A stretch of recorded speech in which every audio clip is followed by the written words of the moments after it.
உலகெங்கும் உள்ள ஸ்பிரிச்சுவல் ஜோதிடம் டிவி நேயர்கள் அனைவருக்கும் மோசஸின் இனிய வணக்கங்கள். இப்போ பார்த்தீங்கன்னா சனி வக்ர பெயர்ச்சி. சனி பகவான் பார்த்தீங்கன்னா இந்த ஜூலை மாதம் 13ஆம் தேதி காலையில் வக்ரம் அடைகிறார். அவர் எப்போ பார்த்தீங்கன்னா இந்த நவம்பர் மாதம் வரையும் பார்த்தீங்கன்னா இந்த வக்ரத்தில் இருப்பார். ஸோ இந்த வக்ரம் அடையும் போது என்னென்னாக்க இப்போ சனி பகவான் பார்த்தீங்கன்னா கால புருஷ தத்துவத்துக்கு 12ஆம் இடத்துல இருக்கார். ஸோ 12ஆம் இடத்துல இருந்து அவர் என்னென்னாக்கா 11ஆம் இடத்தை நோக்கி நகர்வது போல் நமக்கு ஒரு இது இருக்கும். ஸோ அப்போ இந்த 11ஆம் இடம் என்ன லாப இடத்தை நோக்கி சனி பகவான் நகர்வதனால இந்த காலகட்டங்கள் பார்த்திங்கன்னா மிகுந்த நன்மையை அளிக்கக்கூடிய காலகட்டம் சொல்லுவான். ஏன்னா இவ்வளோ நாள் சனி பகவான் 12லேருந்து நிறைய குழப்பங்கள் தேவையற்ற விரயங்கள் எல்லாமே இருந்திருக்கும். அது எல்லாமே இப்போ மாற்றம் அடைந்து, ஏன்னா இப்போ நிறைய நாட்டிலே பார்த்திங்கன்னா பல பிரச்சனைகள் இருக்கும், இந்த போர் பல விஷயங்கள், இது எல்லாமே பார்த்திங்கன்னா இந்த காலகட்டத்தில் தீர்வுக்கு வருமானா கண்டிப்பாக ஒரு முடிவுக்கு வரும். பார்த்திங்கன்னா நாட்டில் இல்லை உலகத்திலே பார்த்திங்கன்னா அமைதியும் மகிழ்ச்சியும் சந்தோஷமும் மனிதாபிமானம் இந்த காலகட்டத்தில் அதிகரிக்கக்கூடிய காலகட்டமாக தான் இருக்குது. அதனால் ஏன்னா முதல்ல சனி வக்ரம்னா என்னன்றது ஒரு சின்ன புரிதலுக்காக. ஏன்னா நம்ம பார்த்திங்கன்னா பொதுவாக நிறைய பேர் ட்ரெயினில் திருப்பதிக்கு யாராவது ட்ராவல் பண்ணியிருந்தீங்கன்னு வச்சுக்கிங்களேன், திருப்பதியில் பார்த்திங்கன்னா ட்ரெயின் ரேணிகுண்டா வரை அப்படியே முன்னோக்கி போகிற மாதிரி இருக்கும், சரிங்களா? ஸோ அங்கேருந்து பார்த்திங்கன்னா என்ஜினை மாற்றி பின்னாடி என்ஜினை மாற்றி பின்னாடி இருக்க இடம் முன்னாடியாகவும் முன்னாடி இருக்க பின்னாடியாக மாறி என்ஜின் முன்னாடி போகும். ஆனால் என்ஜின் முன்னாடி தான் போவோம். நம்ம முன்னாடி இருந்தவங்களுக்கு என்ன மாதிரி முன்னாடி போனவங்களுக்கு என்ன மாதிரி ஒரு ஃபீலிங் இருக்குன்னா பின்னோக்கி இழுக்கிற மாதிரி ஒரு ஃபீலிங். ஏன்னா நம்ம பார்த்திங்கன்னா சூரியனை சுற்றி தான் நம்ம நீள்வட்ட பாதையில் கிரகங்கள் சுற்றிட்டு வருது. ஸோ அப்போது இந்த சனி கிரகம் அந்த நீள்வட்ட பாதையில் வரும்போது நமக்கு எதிரான திசையில் பயணிக்கிற மாதிரி ஒரு தோன்றல் இருக்கும். ஆனால் அது நேரடி பயன்தான் இருக்கும். ஆனால் அந்த எதிர்மறையான உணர்வுகளால் அந்த எதிர்மறையாக போகக்கூடிய அந்த தாக்கம் இருக்குது பார்த்திங்களா, அதனால் நிறைய பிரதிபலிப்புகள், அதனால் ஏற்படக்கூடிய பிரதிபலிப்பை தான் இங்கே நம்ம பலன்கள் சொல்கிறோம். அந்த பலன்கள் இந்த இவ்வளோ நேரம் பார்த்திங்கன்னா சனி பகவான் யாருக்கெல்லாம் நன்மையான பலன்களை கொடுத்தாரோ அவருக்கெல்லாம் இப்போ இந்த காலத்தில் நன்மையான பலன்களை கொடுக்க முடியாத ஒரு சூழல் ஏற்படும். இவ்வளோ நாள் அசுப பலன்கள்லாம் சில ராசிகளுக்கு வந்திருக்கும், அவங்களுக்கு எல்லாமே இப்போ பார்த்திங்கன்னா அபரிவிதமான திடீர் அதிர்ஷ்டம் திடீர் நன்மைகள் எல்லாமே கொடுக்க போகிறேன். என்னக்க இந்த சனி பகவான் பார்த்திங்கன்னு வச்சுக்கிங்களேன், இப்போ 12ஆம் இடத்துல இருந்து 11ஆம் இடத்தை நோக்கி அவருடைய பார்வைகள் அவருடைய எதிர்மறையான விஷயங்கள் அதை நோக்கி பார்க்கறதுனால அப்போ என்னன்னாக்கா பல பேருக்கு வெளிநாட்டிலேருந்து எப்போ வரலாம் ஊருக்கு வரலாம் அப்படின்னு நினைக்கக்கூடியவங்களுக்கு எல்லாமே பார்த்திங்கன்னா ஊருக்கு வரக்கூடிய வாய்ப்புகள் உருவாகும். அதே போல் என்னன்னாக்கா ஏன்னா இவ்வளோ நாள் விரயமாகவே இருக்குது, எங்கே நமக்கெல்லாம் சனி பகவானை ஒன்றும் செய்ய மாட்டார் போல் இருக்குது அப்படின்ற நினைக்கிறதுக்கு எல்லாமே திடீர் அதிர்ஷ்டமாக அப்படியே என்ன நடந்துச்சுன்னு தெரியாது இல்லையா, அந்த 360 டிகிரி சேஞ்சஸ் மாதிரி தொழிலில் பார்த்திங்கன்னா லாபம் அதிகரிக்கும், திடீர் ப்ரொமோஷன் நிறைய பேருக்கு கிடைக்கும்.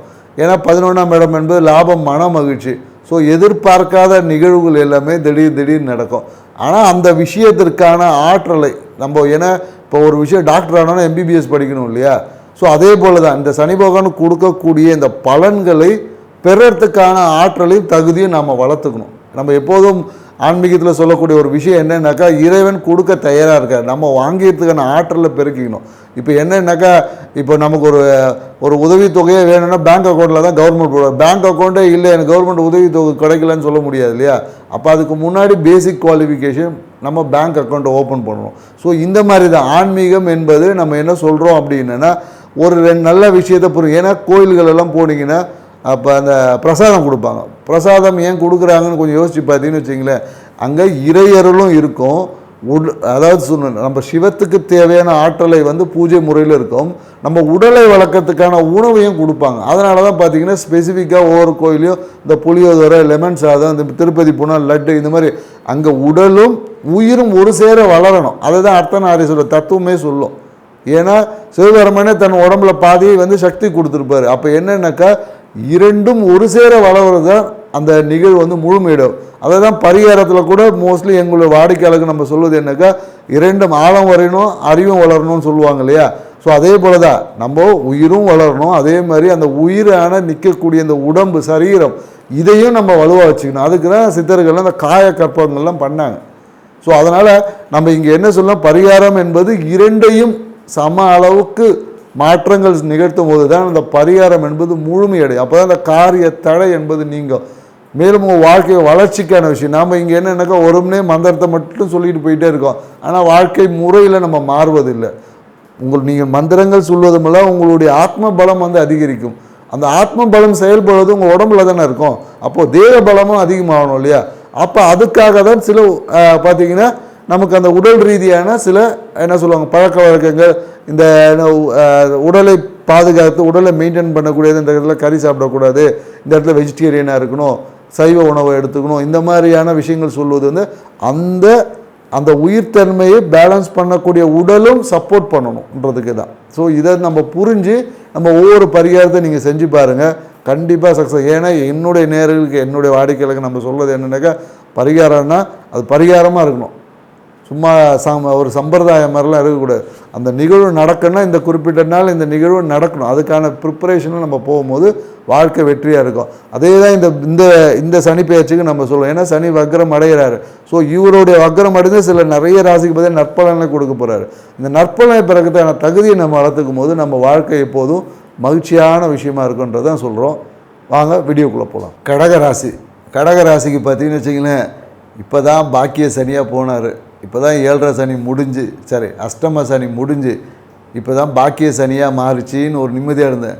இப்போ இது ரஜினி படத்தில் சொல்கிற மாதிரி நான் வந்துட்டேன் திரும்பி வந்துட்டேன்னு சொல்லுன்ற மாதிரி தான் இந்த காலகட்டத்தில் இருக்குது. அவர் வரக்கூடிய வைப்ரேஷனை ஏற்கனவே உங்களுக்கு ஆரம்பிச்சிருப்பார்.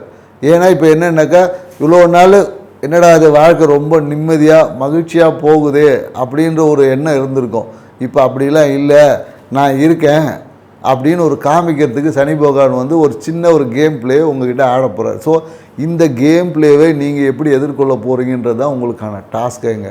ஸோ என்னடா இது, அப்போ நம்ம வாழ்க்கையில் நல்லது நடக்காதான்லாம் யோசிக்காதீங்க.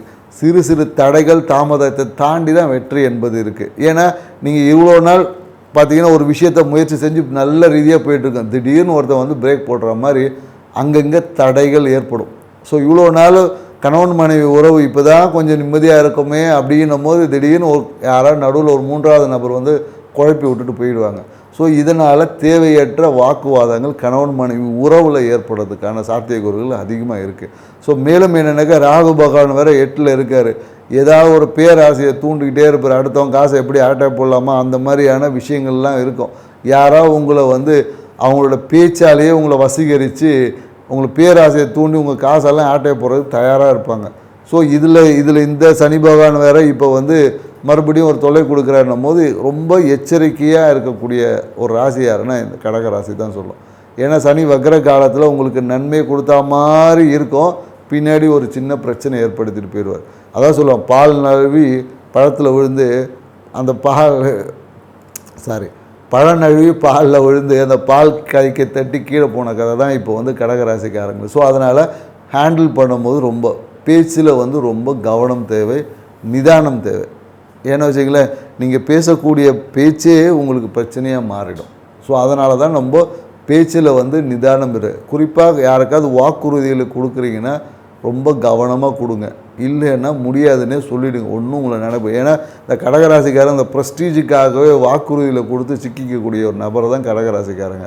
அதனால் இந்த காலகட்டத்தில் யாருக்கும் எந்த ஒரு குறிப்பாக ஃபைனான்ஷியல் வாக்குறுதியில் யாருக்கும் கொடுக்காதீங்க. கொடுத்தீங்கன்னா நீங்கள் தான் அதை கொடுக்குற மாதிரி இருக்கும். அதே போல் என்னென்னாக்கா இந்த காலத்தை ஜாமீன் கையெழுத்தை போட்டு நான் கொடுத்துட்றேன் நான் பார்த்துக்கிறேன் அப்படின்னீங்கன்னா நீங்கள் அதுக்கான பணத்தை சம்பாதிச்சு ரெடியாக வச்சுங்க. ஏன்னா கொடுக்க போகிறது நீங்களாக தான் இருக்க போகிறீங்க. ஸோ அதனால் மிகுந்த எச்சரிக்கை என்பது தேவை. அதே போல் என்னென்னாக்கா காதல் திருமணம் இந்த காலகட்டத்தில் எப்படின்னா அப்படியே நடக்கிற மாதிரி வந்து நடக்காமல் போயிடும். ஸோ அதனால் என்னென்னாக்கா காதல் வந்து இந்த காலகட்டம் தோல்வி அடைந்து வெற்றி அடைய வாய்ப்பு இருக்குது. ஏன்னா வக்கரத்தில் வந்து சனி பகவான் வந்து ஏதோ ஒரு 3வது ஒரு நபரை விட்டு காதலை கலைச்சி விட்ருவார். திருப்பி ஒரு 6 மாதம் கழித்து அந்த விஷயம் அப்படியே கொஞ்சம் துளுத்து மீண்டும் காதல் மலரலாம், இல்லை மலராமையாக கூட போகிறதுக்கான வாய்ப்புகள் இருக்குது. அதே மாதிரி நிச்சயிக்கப்பட்ட சில திருமணங்கள் வந்து ஏதோ ஒரு காரணங்களுக்காக குறிப்பாக வரதட்சணை கேட்குறது, இல்லை யாராவது இந்த உறவுகள் சார்ந்த விஷயம் ஏதோ ஒரு பழைய விஷயத்தில் இவர் ஏதோ ஒன்று பண்ணியிருப்பாங்க, அந்த பழைய விஷயங்களே காரணம் காட்டி திருமணங்கள் தடையாகிறதுக்கான வாய்ப்புகளும் இருக்குது. ஸோ அதனால் எதுவாக இருந்தாலும் ஓப்பன் டாக்காக பேசிக்கிங்க. இருக்கிறத வந்து இருக்கிற மாதிரி பேசிக்கிட்டிங்கன்னா திருமணத்தில் எந்த ஒரு இடையூறும் வராது இந்த காலகட்டத்தில். ஸோ அதனால் திருமணம் சார்ந்த விஷயத்தில் எதிர்பார்ப்புகளை குறைத்து கொண்டீங்கன்னா வாழ்க்கை வந்து சிறப்பாக இருக்கும்னு சொல்ல முடியும். மேலும் என்னென்னாக்கா இந்த காலகட்டத்தில் யாரை நம்பியும் உங்களோட பொருட்களை, இப்போ யாருக்காவது ஒரு பைக்கு கொடுக்குறாரு, உங்கள் நண்பர் யாராவது கேட்டுன்னு தயவு செய்து கொடுக்காதீங்க. ஏன்னு வச்சுக்கோங்க, நீங்கள் கொடுத்த வாகனத்தை எடுத்து போய் அவர் ஏதாவது ஒரு இல்லீகல் ஆக்டிவிட்டீஸு இல்லை யாராவது தண்ணி அடிச்சுட்டு போய் வண்டியில் எவனா விட்டுட்டு அதோட பிரச்சனையை உங்களுக்கு கொண்டு வந்து கொடுத்துருவாங்க. ஸோ அதனால் உங்கள் வாகனத்தை இந்த காலகட்டத்தில் யாருக்கும் இரவல் கொடுப்பதை தவிர்த்துக்கணும். ஸோ இவ்வளோ பிரச்சனைகளை தாண்டி நீங்கள் இதை எப்படி சமாளித்து வரப்போகிறீங்க அப்படின்றது தான் ஒரு விஷயம். இதற்கு வந்து நீங்கள் ஒன்றுமே இல்லை, உங்களோட குலதெய்வத்தை நீங்கள் சீராக பிடிச்சிக்கணும்.